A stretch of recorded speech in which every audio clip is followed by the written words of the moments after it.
नाशिक जिल्हा हा देशाचं किचन म्हणून ओळखला जातो। भाजीपाला, द्राक्ष, कांदा, डाळिंब, टोमॅटो यासह विविध प्रकारची पिकं जिल्ह्यात घेतली जातात। निफाड तालुक्यातील विंचूर येथे वाईन पार्क आहे। याच ठिकाणी कृषी प्रक्रिया उद्योगासाठी किमान 100 एकर जागा आहे।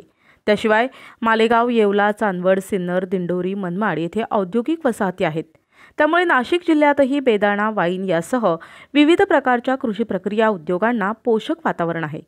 टोमॅटो, केचप आणि सॉस निर्मितीचे काही प्रकल्प जिल्ह्यात आहेत, पण डाळिंब, द्राक्षे यावर प्रक्रिया करणारे उद्योग निर्माण व्हायला हवेत। यासाठीच्या संशोधनालाही चालना द्यायला हवी।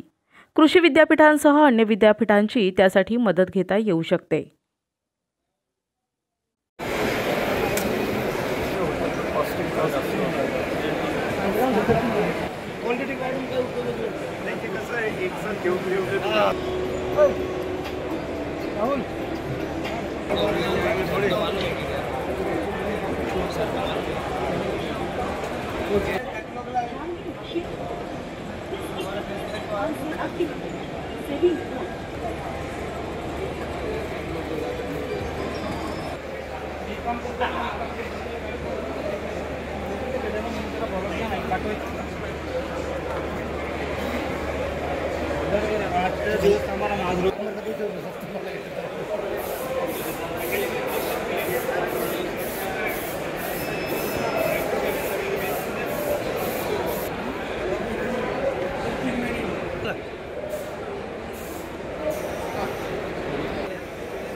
शेवटच्या भेटीमध्ये संकेतही दिलेले आहेत की मॅग्नेटिक महाराष्ट्रामध्ये आम्ही या दोन्ही गुंतवणूक तुम्हाला नाशिकला देणार आहोत। तर ह्या पार्श्वभूमीवर आता इन्फ्रास्ट्रक्चरच्या बाबतीमध्ये किंवा शासनाच्या पॉलिसीज मध्ये आता सुरक्षा व्यवस्था म्हणून नाशिकला क्राईम रेट हा कमी आहे, हे आपण जेव्हा पॉझिटिव्ह मेसेज देण्याचा आमचा सातत्यानं प्रयत्न आहे। गेल्या दोन वर्षापासून आम्ही सातत्यानं मीडिया कव्हरेज सुद्धा येत असताना ते निगेटिव्ह इम्पॅक्ट कसा होणार नाही, निगेटिव्ह न्यूज कशा जाणार नाही, कारण आम्हाला जिंदालच्या सिन्नरच्याच फॅक्टरीमध्ये 15-18 वर्षापूर्वी युनियन आणि त्यांच्या वादामध्ये त्यांच्या व्हाईस प्रेसिडेंटला कपडे काढून मारलं आणि ती न्यूज गुगलवर 10 वर्ष फ्रंट पेजला येत होती आणि म्हणून इथं वातावरण चांगलं नाही म्हणून सिन्नर 7 वर्ष कोणी येतच नव्हतं।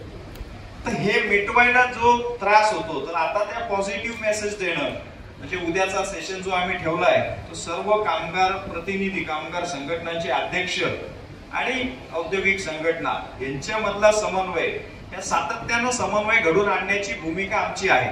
उद्या तोही सेशन आहे आणि एक पॉझिटिव्ह संदेश जावा, इथं क्राईम रेट नाहीये, इथलं वातावरण इंडस्ट्रियल हेल्दी आहे, इन्व्हेस्टमेंट हेल्दी आहे, अशी एक मेसेज देण्याकरता आपल्या सर्व मंडळींना इथं बोलवलेलं आहे। आणि आपल्या ज्या संकल्पना आहे, आपण जे काही करता आहात आता या औद्योगिकीकरणाकरता NMRDA झाल्यापासून नाशिक शहराच्या हद्दीच्या बाहेरच खूप मोठ्या प्रमाणात डेव्हलपमेंट होते, त्याच्यामुळे मॅडमचा रोल फार महत्वाचा आहे। ADTP मॅडमही इथे आलेले आहेत, NMRDAच्या बाहेरच्या हद्दीतल्या इंडस्ट्रीज त्याच्यासाठी आजही टाउन प्लॅनिंग कडे त्या परमिशन्स आहेत म्हणून आपल्याला आमंत्रित केलंय।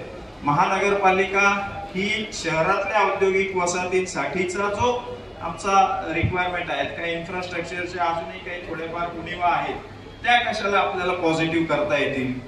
जिल्हा उद्योग केंद्र या ठिकाणी जो इन्सेंटिव्हच्या स्कीम्स असतील किंवा समन्वयकाची भूमिका उद्योग खातं आणि इंडस्ट्री त्याकरता जिल्हा उद्योग केंद्र इथं आहे आणि MIDC ही मुख्य आपली मदर संस्था आहे।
बोलायला काही हे नाही वाटत आहे की थोडा पॉलिटिकल सिनारिओ जे होता ते थोडा शेकी होता, अनस्टेबल होता, स्वीकार करता येईल।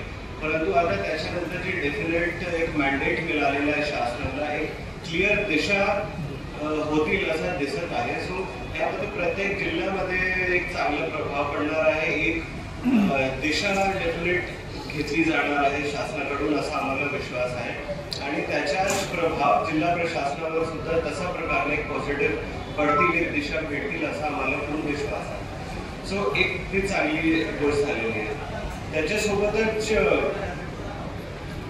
आता नाशिकच्या स्टेटस काय, नाशिकमध्ये आणि हा मी सांगतोय फक्त नाशिकचे जिल्हाधिकारी म्हणून नाही, एक कॉमन मॅन जे असेल किंवा माझे जे मित्र असतील नॉर्थ इंडियामध्ये किंवा त्यांच्यासाठी नाशिक काय आहे, नाशिक एक खूप सुंदर छोटा म्हणजे इतर मुंबई पुण्यापेक्षा थोडा छोटा शहर परंतु खूप छान, जिथे HAL आहे, जिथे सुला आहे। मी हे सांगतो एक जनरल कॉमन मॅनची जे परसेप्शन आहे आणि चांगली इंडस्ट्रियलायझेशन आहे, चांगला वेदर असते अशा प्रकारच्या एक जनरल परसेप्शन